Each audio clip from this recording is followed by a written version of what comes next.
کی شکل میں یا جیسے نائٹنگیل کے جو سانگ ہے اس کی شکل میں اس دنیا سے دوسری دنیا کی طرف جو ہے موو کر جاتا ہے اور وہاں پہ ریزائڈ کرتا ہے اور وہاں پہ ایک آئیڈیلسٹک جو بیوٹی ہے اس کو تھوڑا سا ایکسپلور کرتا ہے بیوٹی کو. اور جو ہے کیٹس جو ہے لائک ادر رومانٹکس اس کا فوکس ایموشنز کے اوپر بھی بہت زیادہ ہے، پرسنل ایکسپیرینسز کے اوپر، اپنی کس طرح سے ڈیپ فیلنگز جو ہے سورو کی یا خوشی کی وہ کس طرح سے جو ہے وہ انسان ایکسپیرینس کرتا ہے، ڈیتھ کو کس طرح سے ایکسپیرینس کرتا ہے. تو یہ ساری چیزیں جو ہیں ہم کیٹس کی پوئٹری کے اندر دیکھتے ہیں. اس طرح سے پاسٹ کا بہت انفلوئنس دیکھتے ہیں، گریک رومن مائتھولوجی کا، شیکسپیئر کا بہت زیادہ انفلوئنس ہے کیٹس کے اوپر. تو یہ ساری چیزیں جو ہیں وہ کیٹس کو ایز اے رومانٹک پوئٹ جو ہے وہ پیور ایک رومانٹک ہم کہہ سکتے ہیں کہ اس کو بناتی ہیں. On the other hand the concept which we are going to explore today is his negative capability. Basically negative capability کی theory کیا ہے؟ Negative capability is the capacity of artist to pursue ideals of beauty, perfection, sublimity, even when it leads them into intellectual confusion and uncertainty, as opposed to preference for philosophical identity or philosophical certainty over artistic beauty.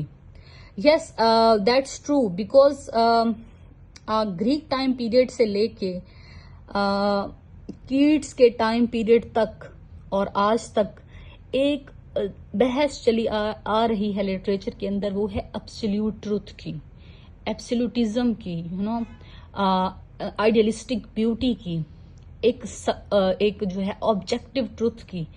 تو cats جو ہے وہ in terms کے opposite ایک theory دیتا ہے، وہ یہ ہے کہ اس طرح کی کوئی چیز جو ہے وہ انسان کو ایکسپلور نہیں کرنی چاہیے ایبسلیوٹ ٹروتھ کی، آبجیکٹو ٹروتھ کی اور ایبسلیوٹ نالج کی. اس کا یہ ماننا ہے کہ انسان کی جو ہاف نالج اور ہاف کنفیوژن ہے یا اسٹیٹ آف اس طرح کی اسٹیٹ جس میں وہ اپنی ججمنٹس جو ہے کسی چیز کے بارے میں لاجیکل کنکلوژن کے بغیر کوئی ریزلٹ یا اس کو فیل کرتا ہے اپنی پوری پرسنالٹی کے تھرو، وہ چیز جو ہے نیگیٹو کیپیبلٹی کہلاتی ہے.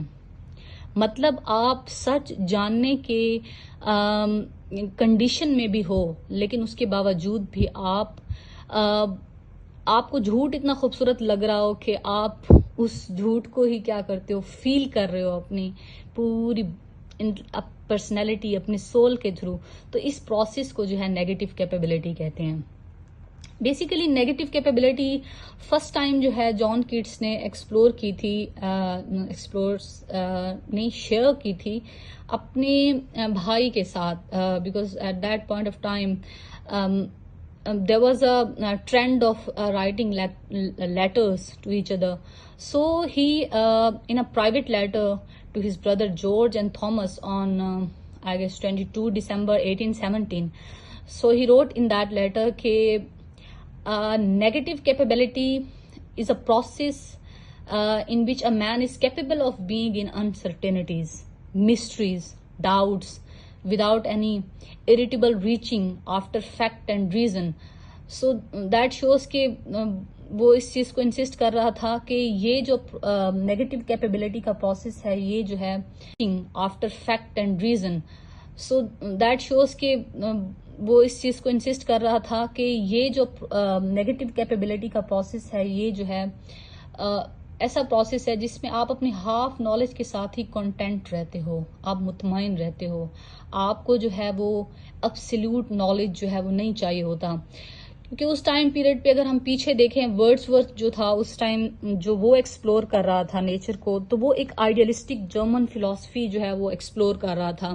وہ ایک نیچر کو ایک سائنٹیفک وے کے اندر ایکسپلور کر رہا تھا، اس کا ایک سچ جاننے کے لیے کہ بیسیکلی لاجک کے تھرو وہ نیچر کو ایکسپلور کر رہا تھا. لیکن کیٹس جو تھا کیونکہ یہ ایک آئیڈیلسٹ تھا، یہ بیوٹی لور تھا، تو یہ چاہتا تھا کہ انسان کو جو ہے انسرٹینٹیز جو ہیں وہ بہت ہی خوبصورت جو ہے وہ دنیا میں لے کے جاتی ہیں. جیسے وہ نائٹنگیل کے سانگ کے تھرو ایک دوسری دنیا میں چلا جاتا ہے. حالانکہ لاجک اور ریزنز کا اس میں کوئی بھی وہ نہیں ہے، لیکن وہ اس سانگ میں اتنی خوبصورتی ڈھونڈتا ہے، اتنا پیس ڈھونڈتا ہے کہ وہ اس کو جو ریئل ورلڈ ہے اس میں آنا اس کو پسند نہیں ہوتا. اسی طرح سے کچھ اور پوئمز میں جس میں وہ آرٹ کو ایکسپلور کرتا ہے، اور آرٹ کو ایکسپلور کرتے ہوئے وہ یہ کہتا ہے کہ آرٹ مجھے اس طرح کے ادھر لے کے جاتی ہے، ریئلمس میں لے کے جاتی ہے کہ میرا دل ہی نہیں کرتا کہ میں واپس اس دنیا میں آؤں جس میں مایوری ہے، جس میں دکھ ہے، جس میں پین ہے، جس میں سیڈنس ہے.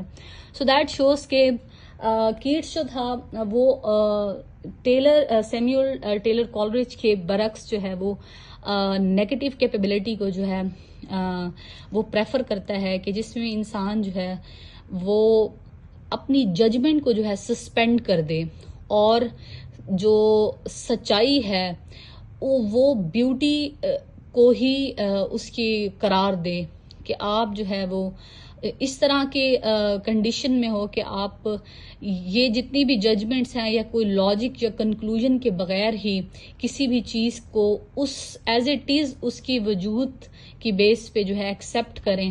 اس چیز کو، اس پروسیس کو جو ہے نیگیٹو کیپیبلٹی کہتے ہیں. Thank you.